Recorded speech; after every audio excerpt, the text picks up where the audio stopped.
duhet bindet dhe opinioni publik që po bëhet drejtësi, sepse drejtësinë e skuta e drejtësinë e errësirë nuk ka.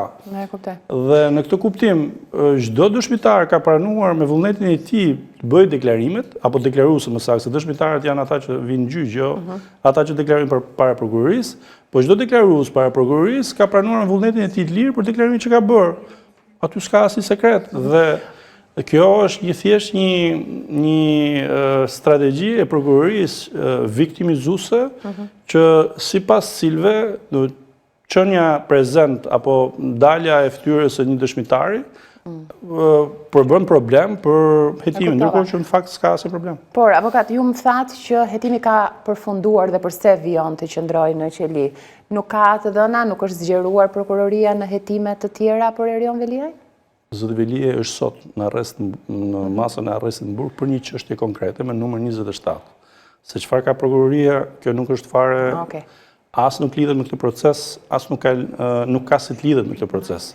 Masa e sigurimit është caktuar për këtë proces, dhe për këtë proces po bëhen 15 muaj që zoti Veliaj mbahet për këto prova, për këto fakte, dhe ajo që është më rëndësishme dhe duhet theksuar, si gjykata e lartë tashmë me vendimin unifikues, por edhe gjykata e Strasburgut thonë qartësisht që një herë në 2 muaj duhet verifikuar kushtet të qëndruar të kësaj mase në fuqi, sepse masa ka një karakter të përkohshëm, duhet për të mbrojtur hetimin, por duhet verifikuar nëse është e nevojshme, një herë në 2 muaj duhet verifikuar.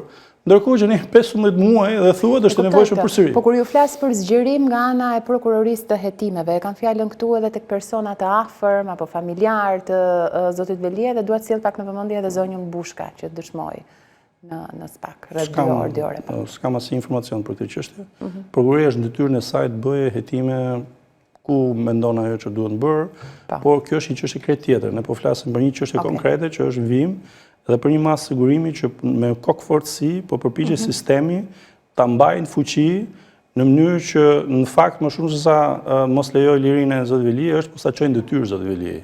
Pra, siç duket, qëllimi nuk është thjesht mos lëm zotit Veliaj të lirë, por qëllimi është mos shkojnë detyrë zotit Veliaj, për arsye të cilat unë nuk i di sepse, por që edhe nga prapësimet që ka bërë prokuroria në gjykatën kushtetuese, del qartë që prokurori i çështjes e konsideron në mënyrë autonome të qëndruar në detyrë, pra autoritetin demokratik e konsideron si rrezik për hetimin.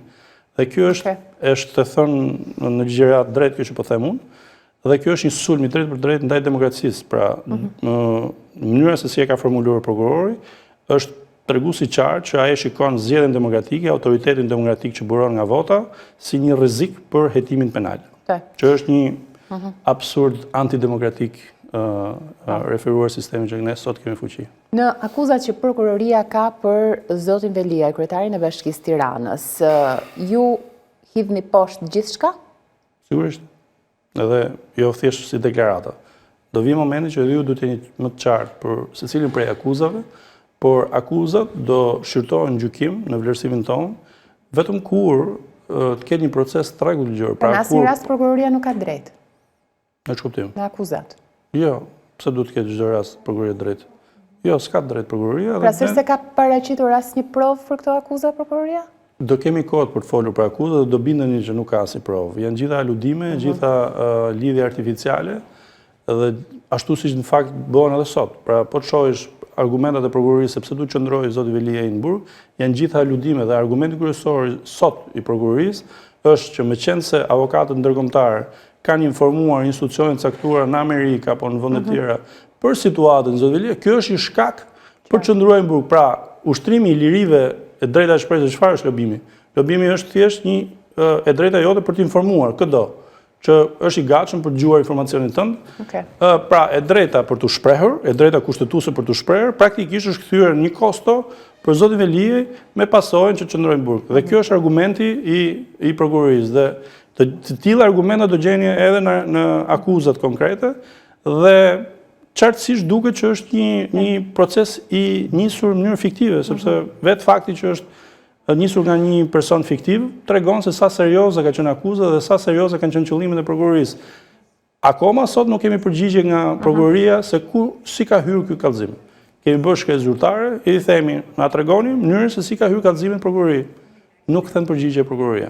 Kjo të gjitha këto tregon një panoramë qartë se sa serioz kanë qenë prokurorët që në fillimin e kësaj çështje dhe çfarë qëllimesh kanë pas, dhe çfarë targetimi ka pas. Zoti Velia është, besoj, i vetmi zyrtar shtetëror në Republikën e Shqipërisë në këto 35 vjet që është bërë vetting penal.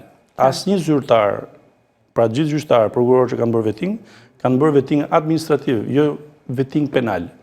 Vetting penal do thotë asnjë gjyqtari dhe prokurori nuk është nështruar as përgjimit, as kontrollit banesës, as kontrollit zyrave, as kontrollit të familjarëve. Jo është bërë vetting me dokumentacion, pra vetting administrativ. I vetmi zyrtar sot në Republikën e Shqipërisë është bërë vetting penal është zoti Velie, të cilit do e shikojmë se sa serioze do i ketë në vijim akuzat prokuroria. Zotin Dreca, kur 3 nivele gjykatash mbajnë të njëjtin qëndrim, në cilën pikë mendoni se gabon sistemi për cilët ju flisni? Sistemi, pra, unë e thash që ka kaluar nga faza e të gabuarit në hapat e tij të parë për të prodhuar statistika, për të prodhuar, le të themi, një opinion që po bëjmë drejtësi, ka shkuar në fazën e dytë tashmë, në fazën e mbrojtjes së gabimeve të bëra. Pra ju thoni se gabojnë prokurorët, GKK-ja, apeli, gjykata e lartë njëkohësisht, gjithë ta gabojnë? Në këtë fazë patjetër, siç ka rezultuar e drejtë në këtë rast, gjykata kushtetuese e prishi vendimin e gjykatës së lartë. Çfarë do të thotë kjo? A do të thotë që gjykata shkallës parë, apeli dhe gjykata e lartë kanë gabuar? A do të thotë që gjykata ka gabuar shkalla parë, shkalla dytë, gjykata e lartë, gjykata kushtetuese në rastin Ngëllçi? A do të thotë në rastin Hyse, gjykata shkallës parë, gjykata shkallës dytë, gjykata shkallës tretë, gjykata shkallës katër ka gabuar? Pra këto janë gabime që patjetër që ne gjykojmë, ne vlerësojmë që janë gabuara. Dhe në fakt na kanë rezultuar kështu. Edhe tashmoth, gjykata kushtetuese tha që gjykata e lartë nuk ka arsyetuar fare faktin që zoti Veli është kryetar bashkie. Se ka marrë shqyrtim hiç këtë fakt. Dhe kjo nuk ju duket ju absurd? Pra zoti Veli është kryetari i Bashkisë Tiranës me vendimin e gjykatës kushtetuese. Gjykata e lartë nuk e ka marrë në bisedim fare këtë moment. Mund ta kishte marrë në bisedim dhe mund të ishte shprehur me një arsyetim të caktuar, nuk e ka marrë fare në bisedim. E kuptoj. Por, gjithsesi, ju e nisët këtë bisedë me mua, këtë intervistë duke folur për pjesën juridike të gjës, dhe afërmend që gjithkush mund të pyesi për një avokat, kur del një vendim në gjykate, quan një humbje juridike për mbrojtjen këtë apo jo? Kjo e te i kalon? Kjo që shpjeguat ju?